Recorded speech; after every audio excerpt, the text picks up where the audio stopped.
Richard Donner's Superman is a movie that I respect and admire greatly, and it's one that I always enjoy thoroughly. I love the spectacle of it, the scale of it, and I'm very impressed with its boldness. In treating the adaptation of a comic book series not only with a sense of grandeur, but with reverence, the material is taken seriously, which was not only a rarity for the time, but let's face it, it's a rarity today, too. It's a great American epic, taking its time to tell its story, building itself up, using three main acts to tell its ambitious story. The first act, of course, taking place on Krypton, is very well done. The scenes of the alien planet are visually marvelous, using special effects that really stand up well. The key to these scenes, and just in general to set up the tone of the entire movie, is definitely Marlon Brando playing Kal-El. Getting such a big name and respected actor was a definite get for the movie. And in seeing him right away, and seeing how serious these scenes are, with the incredible production design, the sincere acting, and that amazing, iconic, unforgettable John Williams score, set it up all perfectly. Jor-El deals with the inevitability of Krypton's destruction, and sends his son off to survive his race. In the second act, it shows Kal-El arriving on Earth and being brought up by the Kents, who name him Clark. Arguably, this is the slowest section of the movie, but if you have the patience for it, it's beautiful to breathe in.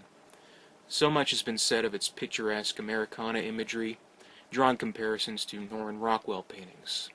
It's so well done and so crucial because it does set up the ideal picture of the American dream and establishes what Superman fights for. These scenes, we see this boy, this special being from far off in the galaxy, slowly learning he's different. Wisely, the movie doesn't show off too much. For the most part, his special powers are more spoken than heard of. His father assures him he is special, and he has been put on the Earth for a reason. Venturing into adulthood, Clark Kent discovers the truth of his homeworld via the psychedelic Marlon Brando projection in the Fortress of Solitude. These scenes are just also so important because it focuses on self-discovery, and it takes the exact right amount of time to deal with it.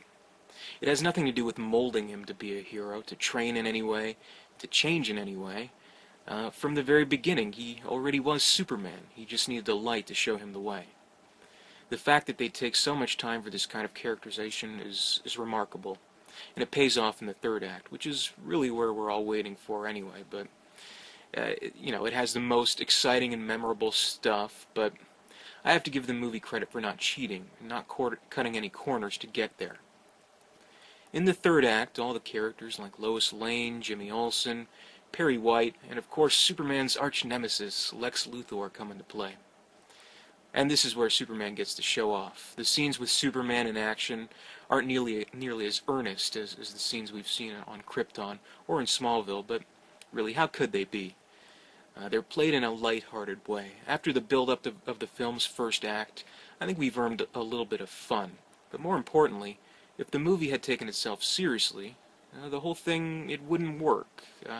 It gladly points out its own absurdity, so we don't have to. Superman grins charmingly whenever he absconds a ne'er-do-well. He saves a kitten from a tree, for God's sake. He's a Boy Scout, basically. They even go so far to even outright say that. And there's nothing really wrong with that, apart from being this big science fiction adventure epic. It does turn into a romantic comedy between Superman and Lois Lane. They're both very charming, and it's their scenes that are true to the heart of the movie. So when it reaches that point, I think it's a necessary element to make it a little more footloose and fancy-free, or however you want to put it. Because really, when a humorless romance is humorless, is it really a romance? Even Romeo and Juliet had a few laughs before they both died. Okay, bad example. Anyway, the main conflict of the final act of the movie involves Lex Luthor's evil plan to hijack nuclear warheads, blow up California right off the map, and reap the benefits of the prime real estate in its wake. As far as evil villain plots go, it's not really too extremely ridiculous. In fact, it's kind of a brilliant plan in its own simplicity, and at least within the confines of the story, it's somewhat plausible. Like, it could work. Keep in mind, though, it's a lighter-hearted movie. It's not done in an overly urgent or terrifying way. and the process of getting the scheme in order requires a few wardrobe changes. How many wigs does Lex Luthor have anyway? I don't even want to know. All credit where it's due, Gene Hackman, one of the greatest of all actors, is excellent in his role. He doesn't go over the top, but he has fun with it. He is a larger-than-life character, a man so vain, but so undeniably resourceful and clever that you'd wish the guy would use his powers for good, and I think that's probably the highest compliment you can pay a villain. But I could praise Hackman, or Margot Kidder, or Ned Beatty, or Marlon Brando, etc., all day. The true highlight of this movie is Christopher Reeve, in an absolutely brilliant performance as Superman and Clark Kent. The standard jokes of how, Clark just has to put on those goofy glasses, and suddenly no one realizes he looks just like Superman and never happens to be around when the action hits. You could argue that, but he sells it.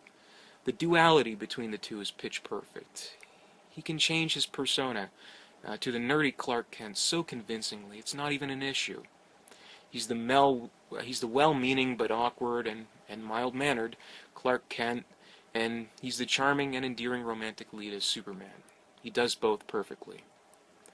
Superman the movie is as grand as they come.